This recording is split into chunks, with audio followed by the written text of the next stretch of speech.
ANHS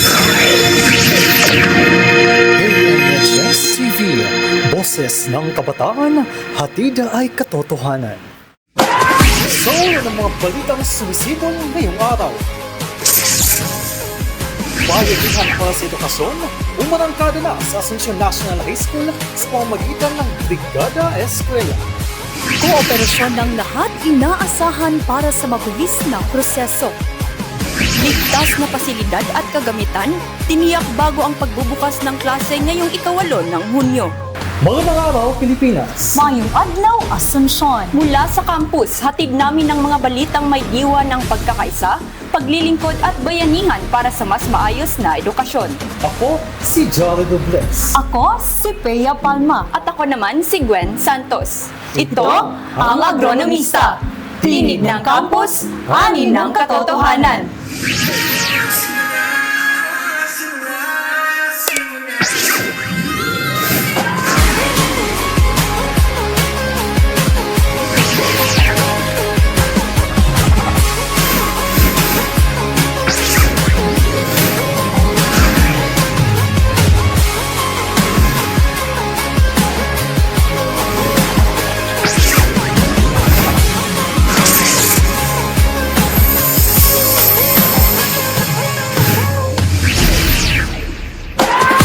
Sa Asuncion National High School, sinimulan na ang paghahanda para sa taong panodooan 2026-2027 sa pamamagitan ng Brigada Eskwela, kung saan natutulungan ang mga guro, mag-aaral, magulang at volunteers upang gawing malinis, ligtas at handa ang paaralan bago ang pagbubukas ng klase.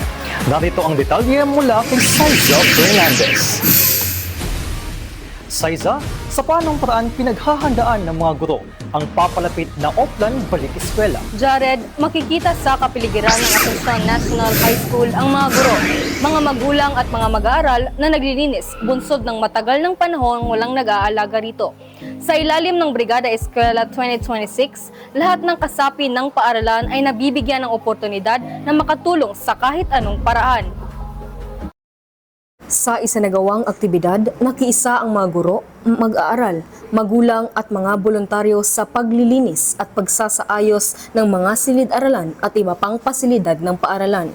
Layunin nitong maihanda ang ANHS bilang isang ligtas, maayos at kaaya-ayang lugar para sa pagkatuto ng mga mag-aaral sa panibagong taong panuruan. Pahayag ni Ginang Rolibeth S. Franco, Head Teacher 3 at Brigada Eskwela Coordinator, kung gaano kahalaga ang Brigada Eskwela para sa kapakanan ng mga bata at para maihanda ang paaralan.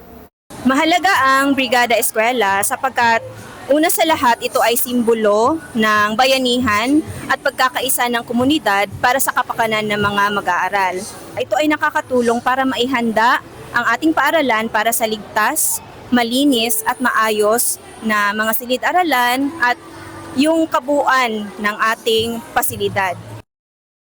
Brigada Eskwela is important because this is a time wherein teachers, parents, community, learners, and other stakeholders come into unity and preparation for the school for the upcoming opening of classes. Alinsunod sa DepEd Memorandum No. 27 Series of 2026, binibigyang diin ng Brigada Eskwela ang mahalagang papel ng bayanihan sa paghahanda ng mga paaralan. Sa pamamagitan ng sama-samang pagkilos ng komunidad, mas pinagtitibay ng ANHS ang kahandaan nitong salubungin ang mga learners sa isang kapaligirang handa para sa dekalidad na edukasyon. Sa pagbubukas ng klase sa Hunyo 8, inaasahang magiging katuwang ng paaralan ang mga guro, magulang, mag-aaral at stakeholders sa pagtiyak na handa ang mga silid-aralan, pasilidad at komunidad. Dahil sa bawat pagbabalik eskwela, hindi lang gamit ang inihahanda, kundi pati kaligtasan, kaayusan at kinabukasan ng bawat learner. Mula rito sa Asuncion National High School, ako si Saiza Fernandez, nag-uulat. Balik sa inyo, mga kaagro. Samantala, kasabay ng paghahanda sa nalalapit na pasukan, hinimok naman ang bawat mag-aaral sa maagang pagpapatala. Sa ganitong paraan, mas mapapabilis ang pag-aayos ng mga pangkat, kagamitan sa pagtuturo at iba pang bagay na kailangan bago magsimula ang pasukan. Narito si Nicole Paragoso para sa detalye. Bilang bahagi ng paghahanda sa pagbubukas ng klase ngayong Hunyo 8, hinihikayat ng Asuncion National High School ang mga magulang at mag-aaral na makiisa sa enrollment para sa paparating na bagong taong panuruan. Sa maagang pagpapatala, mas magiging madali para sa paaralan ang pag-aayos ng sections, learning materials at iba pang pangangailangan bago ang pagbubukas ng klase. Habang nagpapatuloy ang Brigada Eskwela, patuloy rin ang paghahanda ng paaralan upang masiguro na ang bawat mag-aral ay may malinaw na hakbang pabalik sa silid-aralan. I just want to remind parents and students who wants to enroll in Asuncion National High School to bring with you your SF9, the elementary card, and the photocopy of the PSA. Bring also the student itself kasi they need to undergo reading process. No exam for the school year for the first section. We just based on their general average. Top 40 will be in the first section. Mula June 1 hanggang June 5, umabot na sa mahigit 319 ang nagpa-enroll sa grade 7 ng Asuncion National High School. Samantala, sa grade 11, umabot na sa 186 ang kabuuang bilang ng nagpa-enroll, kung saan 134 ang nagpatala sa academic track at 52 naman sa Tech-Pro track. Sa bawat paaralan, ang enrollment ay hindi lamang simpleng pagpapatala. Ito ang unang binhi ng panibagong taong puno ng pagkatuto, pangarap at oportunidad. Mula rito sa Asuncion National High School, ako si Nicole Paraguso, nag-uulat. Balik sa studio. Hindi lamang kalinisan ang tinutukan ngayong Brigada Eskwela, pati ang seguridad ng bawat silid-aralan at pasilidad matapos ang 2 buwan ng bakasyon. Abala at patuloy sa pagsusuri ang mga guro sa pagsasaayos upang masiguro ang ligtas na pagbabalik ng mga mag-aaral sa klase. Nakatutok sa ulat si Joey Edrada. Upang masiguro ang ligtas, maayos at handang pagbubukas ng klase para sa school year 2026-2027, tinutukan ng Asuncion National High School ang pagsusuri at pagsasaayos ng mga silid-aralan, comfort rooms at iba pang pasilidad.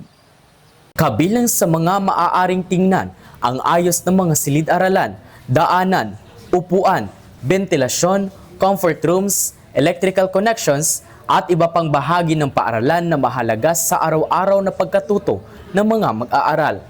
Alinsunod sa DepEd Memorandum No. 027, Series of 2026, isinagawa ang Brigada Eskwela bilang paghahanda sa pagbubukas ng klase para sa school year 2026-2027. Layunin nitong masiguro na handa ang mga paaralan bago magsimula ang panibagong taong panuruan. Ayon kay Rhoda Rosete, Principal, naging prioridad nila sa Brigada Eskwela na masiguro na ang paaralan ay ligtas, maayos at handa para sa pagbubukas ng klase ngayong June 8. Mga bagay na kailangan gawin ng ating paaralan para sa kaligtasan ng ating mga mag-aaral ng ating paaralan. Dito sa Asuncion National High School, meron tayong 62 classrooms na dapat ihanda. Nagpapasalamat sa mga volunteers na dumalo sa ating paaralan para matulungan ng ating mga teachers sa eskwelahan para maihanda yung classroom natin sa pamamagitan ng paglilinis ng ating mga upuan ng mga kabataan, yung mga walls natin, ceilings, at saka masigurado na malinis na at saka safe yung loob ng classroom, na wala ng mga bagay na maging balakid pagdating sa opening ng classes ngayong June 8. Sinisigurado din natin na mabigyan ng kalutasan yung school natin. Meron ng supply ng tubig. Inihanda din ng ating mga guro na pagdating ng opening block, yung opening of classes ngayong June 8, may mga inihanda na ng mga activities. Dito sa NHS, palaging inuuna ang kaligtasan ng mga estudyante. Ito'y hindi lamang nakikita sa malinis na paligid, kundi sa bawat silid na maayos at bawat pasilidad na handang gamitin ng mga mag-aaral. Dahil sa pagbabalik eskwela, mahalagang ang unang sasalubong sa mga mag-aaral ay hindi panganib, kundi isang paaralang handa, ligtas at kaaya-aya para sa pagkatuto. Mula rito sa Asuncion National High School, ako si Joey Idrada. Nag-uulat, balik sa inyo mga kaagro. Mga kaagro, sa pagbabalik eskwela, mahalaga ang pagiging handa. Paalala sa mga magulang at mag-aaral. Maging updated sa mga opisyal na anunsyo ng paaralan kaugnay ng enrollment, requirements at iba pang gawain bago ang pasukan. Makibahagi rin sa Brigada Eskwela at tumulong sa abot ng makakaya upang mas maging handa ang ating paaralan. Dahil ang maayos na pagbabalik eskwela ay nagsisimula sa pagtutulungan ng paaralan, tahanan at komunidad. At yan ang mga balitang ating inani ngayong araw.